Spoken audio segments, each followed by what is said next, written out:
गजब, फैंटास्टिक भाई, मैं तो महिंद्रा का फैन हो गया। किस तरह की टेक्नोलॉजी और किस तरह का डिटेलिंग के साथ में इसका इन्फॉर्मेशन डिस्प्ले दिखा देता है। देखो यहाँ पे एक ट्रक पीछे से पास हो रहा था, भले मेरी गाड़ी पार्किंग में नहीं है, डी में है, गाड़ी चल रही थी, लेकिन मैंने रुका के यहाँ पे दिखाने के लिए रुकाया गाड़ी को। लेफ्ट में गाड़ी खड़ी है, सामने टेम्पो जा रहा है, कितना डिटेलिंग के साथ बताया जा रहा है। लेकिन ये मेरे आयोनिक 5 देखिए ज़रा, इसमें भी सेम जगह पे मैंने खड़े रह के मेरे गाड़ी में मैंने नोटिस किया, एक तो गाड़ी डी में है, उसके बावजूद गाड़ी मोमेंटम में नहीं है, इसलिए दिखा नहीं रहा था। तो मैंने थोड़ा सा गाड़ी को आगे चलाया, पीछे से गाड़ी आ रही है, बिल्कुल नज़दीक से गाड़ी आ रही है, गाड़ी ने हॉर्न भी दिया, लेकिन ये देखो गाड़ी पास हो रही है, लेकिन इसके बावजूद गाड़ी ने कोई इन्फॉर्मेशन नहीं दिखाई। यहाँ पे 50 लाख की गाड़ी, लगभग दुगनी कीमत की गाड़ी है, फिर भी इसमें ये सब फीचर, ये सब टेक्नोलॉजी के साथ में, डिटेलिंग के साथ में नहीं आती है। अब यही बात मैं करके देखूंगा, हाईवे पे चलते हैं थोड़ा सा खुली रोड पे, जहाँ पर हम इसको टेस्ट कर पाए। अब यहाँ पे देख लो, पीछे से गाड़ी आ रही है, गाड़ी ने हॉर्न दिया, यहाँ पे इंडिकेट भी किया कि रियर से कोई गाड़ी पास हो रही है, गाड़ी आगे चली गई, फिर भी इन्फॉर्मेशन डिस्प्ले में कोई इन्फॉर्मेशन नहीं आई एडास के बारे में। गाड़ी बल्कि मेरी क्रूज कंट्रोल पे लगी हुई है, एडेप्टिव क्रूज कंट्रोल पे गाड़ी चल रही है, लेन मार्किंग के साथ में जो है, लेन असिस्ट के साथ में, लेन वार्निंग के साथ में चल रही है, बावजूद इसके कोई इन्फॉर्मेशन, यहाँ पे देखो बस अभी आगे जा रही है, कोई इन्फॉर्मेशन नहीं आ रही है।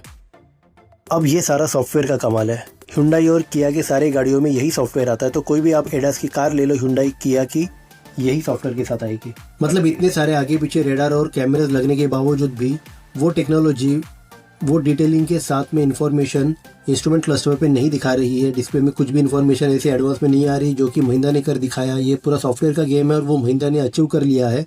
जिस तरह से महिंद्रा ने टेक्नोलॉजी को एडवांस लेवल पे लेके गया है, मानना पड़ेगा। इन शॉर्ट बोलूं तो महिंद्रा ने दिल तोड़ दिया भाई साहब, मजा आ गया महिंद्रा गाड़ी चलाते हुए, लेकिन दिल तोड़ दिया भाई। 25 लाख की गाड़ी में इतने सारे फीचर जो 50 लाख की गाड़ी भी आजकल ऑफर नहीं करे। इनफैक्ट मैं तो कहूँगा 1 करोड़ के आसपास भी कोई गाड़ी अगर आप लेते हो, जर्मन कार्स में भी इतने सारे फीचर नहीं आते हैं। हालांकि उम्मीद ये कर रहे थे कि टेस्ला की इंडिया में लॉन्च होने के बाद टेस्ला ये फीचर ऑफर करेगी, लेकिन उसके लिए भी टेस्ला 6 लाख रुपए एक्स्ट्रा मांग रही है, और जिसकी कीमत इंडिया में 60 से 70 लाख के ऊपर चली जाती है। और बावजूद भी फुल्ली ऑटो पायलट सिस्टम जो है टेस्ला अभी भी इंडिया में ऑफर नहीं करने जा रही है, क्योंकि इंडिया के रोड्स जो है और सेफ्टी नॉर्म्स को देखते हुए अभी वो कंडीशंस फुलफिल नहीं कर पाएगी, जिसकी वजह से टेस्ला ने क्लियर कर दिया है कि इंडिया में अभी तक fully automatic driving system Tesla की तरफ से इंडिया में ऑफर नहीं किया जाने वाला है। उसके लिए भी अभी थोड़ा वेट करना पड़ेगा। तो आज के डेट में इस तरह का एडवांस टेक्नोलॉजी के साथ डिटेल इन्फॉर्मेशन डिस्प्ले जो है वो सिर्फ और सिर्फ महिंद्रा ही ऑफर कर रही है। टाटा के आने के बाद देखना पड़ेगा कि टाटा इसमें क्या और कुछ बढ़िया बेहतर काम करके दिखाती है। बाकी वैसे है तो फिर भी दोनों इंडियन कार, ये मैं तो हमेशा बोलता हूँ कि प्राउड फील करते हैं जब हम टाटा और महिंद्रा कंपनी द्वारा ऑटोमोबाइल इंडस्ट्री में इस तरह का कोई नया मुकाम हासिल करते हुए देखते हैं, नई टेक्नोलॉजी को लाते हुए देखते हैं। इस बात पर आपका क्या कहना है, प्लीज कमेंट में लिखो।